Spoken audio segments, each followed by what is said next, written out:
So if you've watched my last few videos, you've heard me talk about the fact that we're going to die, and we don't like this.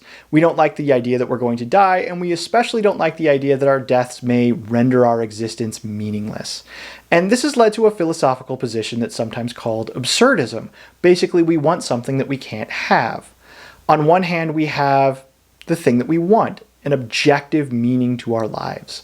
And on the other hand, our evidence seems to tell us that we can't have it. We're going to die, and that will be the end of us. And if that's the end of us, then it doesn't matter what we do. We all sort of end up in the same place. And there have been many responses to this idea, of absurdism. And one of the most fascinating responses that you can take a look at comes to us not from philosophy as we think about it today as this strictly academic discipline, but from the idea of Buddhism. Now, if you're unfamiliar with Buddhism, Buddhism is one of the oldest religions in the world, and it is based on what are called the Four Noble Truths.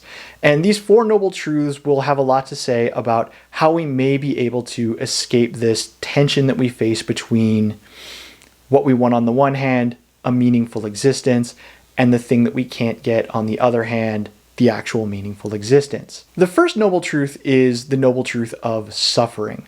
Basically, the idea here is that all of our existence is suffering. When we're born, we suffer. When we live, we suffer. When we die, we suffer. The second noble truth has to do with what actually causes this suffering. And to the Buddhist, what causes the suffering that we experience throughout our entire existence is actually the fact that we want something.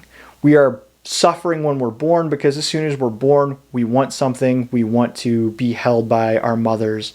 When we live, we suffer because we want material things. We want good jobs. We want promotions. And when we die, we suffer because we want to continue living and we want to avoid pain as we're dying. The third noble truth has to do with how we break that cycle of suffering. Essentially, the third noble truth says this: we can escape the cycle of endless suffering by simply renouncing our desires. Now, that simply is doing a lot of work here, and it's certainly not as simple as just saying, well, I shall stop suffering, but that's the basic idea. We can escape this cycle of endless suffering by renouncing our desires. The fourth noble truth is the idea that the way that we renounce our desires is we embrace what Buddhists call the Eightfold Path. Now, I'm not here to say very much about the fourth noble truth and following the Eightfold Path for a couple reasons. Number one, it's outside the scope of this video, and number two, that's when you get into some very explicit Buddhist theology that I am frankly not qualified to talk about. But the first three noble truths actually do have a lot to tell us about the thing that we're thinking about right now: how our deaths impact the idea that our lives have meaning, and how we can sort of reconcile this absurd position where we deeply want meaning on one hand and the evidence seems to tell us that we can't have it on the other. So if you think about the first noble truth, the idea that all life is suffering, this includes our death. We fear death. We try to avoid death at basically all costs. We want to go on living because we think that our death will be suffering. We think that our death may rob our lives and our existence of any meaning. And if you think about the second noble truth, the idea that this is based on some craving or desire that we have, again, that makes a lot of sense. We want to avoid death, not because we think that death is necessarily bad full stop, but because death is going to rob us of something that we want. That's the craving coming in. The third part that the Buddhist wants to talk about is actually how we would break this cycle, how we would break the sort of absurd tension that we face. How do we break that absurd tension? The Buddhist says, you let go of the thing that you want. You let go of the idea that your life has any sort of objective meaning, or that is even a thing that you would want.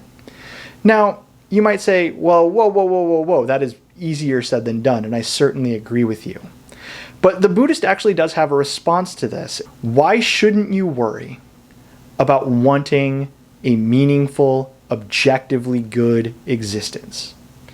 And the Buddhist is going to answer, because you don't actually exist.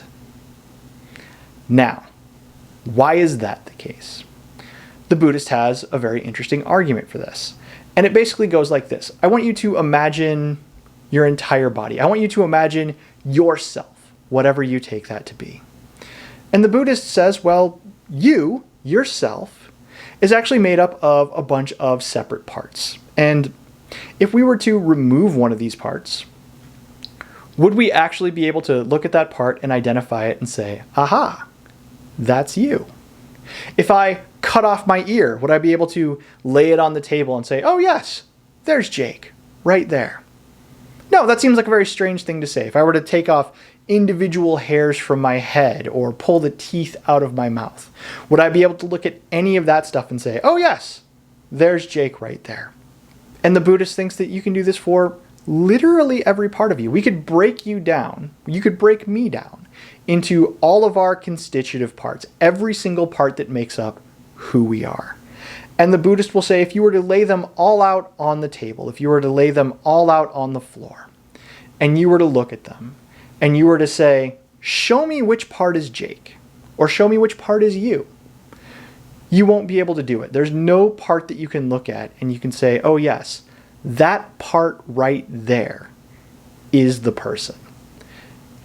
And the Buddhist thinks, well, if there's no part on the table that you can point to and say, that is the person, then the person simply doesn't exist. The person is just sort of an arrangement of smaller parts that came together in a particular way, and after death will decompose and be arranged in a different sort of particular way, and that's just the way of the world. There is no actual you. And if there is no actual you, then you don't need to look for meaning in your life, because basically you don't even have a life. Now, this can be a sort of obviously upsetting and disconcerting argument. If there's one thing that I seem to know about the world at all, it's that I exist. I might not even know that you exist, but I certainly know that I do. At least I think I do. And the idea that I can just, divide myself up into my parts and there's nothing I can point to and say, that's me, means that I don't exist, that seems like a very heavy price to pay in order to be able to give up any concerns that I have over the idea that my life might not be objectively meaningful. And in fact, there is a sort of well-known response that is sometimes made to this Buddhist argument, and it has to do with the idea of all of these parts being arranged in a certain way. You might think about this in terms of where you live, your condo or your house or your apartment or wherever. Suppose I were to come over to visit, and suppose I were to say something like, oh, show me your place. And you say, okay, I'll give you the tour. And you say, well, here's the living room, and here's the kitchen, and here are the bedrooms, and here's the hallway, and here are the bathrooms. And you show me each and every individual room of your place. Now imagine if I were to say at the end of that tour, well, that's really nice, and you have a lovely living room, and you have a lovely kitchen, and you have a lovely bedroom, and I name all of the rooms in your place. And I say, but what I really wanted to see was your house, or what I really wanted to see was your apartment. That seems like a strange response. At a certain level, it seems like the wrong response, because your place, your house, your condo, your apartment, wherever you live, it just is those individual rooms, and it just is those individual rooms arranged in a particular way. Now, if a tornado were to come through and destroy your house, then, you wouldn't be able to say like, well, there's part of the kitchen over there and there's part of the bathroom over there, and, this is my house. That it seems like something important has changed. But as long as it's arranged in the right sort of way, it seems right to say, this is my house. This is a thing that exists. And you might say the same thing about yourself. Yes, you could take my eyes and ears and nose and teeth and arms and legs and everything and split it out and lay it out on the table individually. And I wouldn't be able to point to any one thing and say, there, that's me, that's Jake. But maybe that misses the point. Maybe the idea is that I am actually all of those things arranged in a particular way. And the thing that I would like to not have happen is to have those things be arranged in sort of a different way that would no longer be me. I exist when all of the parts are arranged like this. I stop existing when they go off their separate ways. Now, for many of us, this idea is obviously going to be disconcerting. The idea that we can escape our desire for an objectively meaningful existence by recognizing that we don't exist. And so there is no us to actually crave the meaningful existence that we want. But it's an idea worth taking seriously, and not just because, it's important to take all ideas seriously, or it's important to have a global perspective or something like this. This is an objective answer to this absurd tension that we seem to face. And it's one that does not rely on something like, just saying the best that we can do is to create our own meaning. It's not one that relies on the idea that we have to believe in something despite the evidence.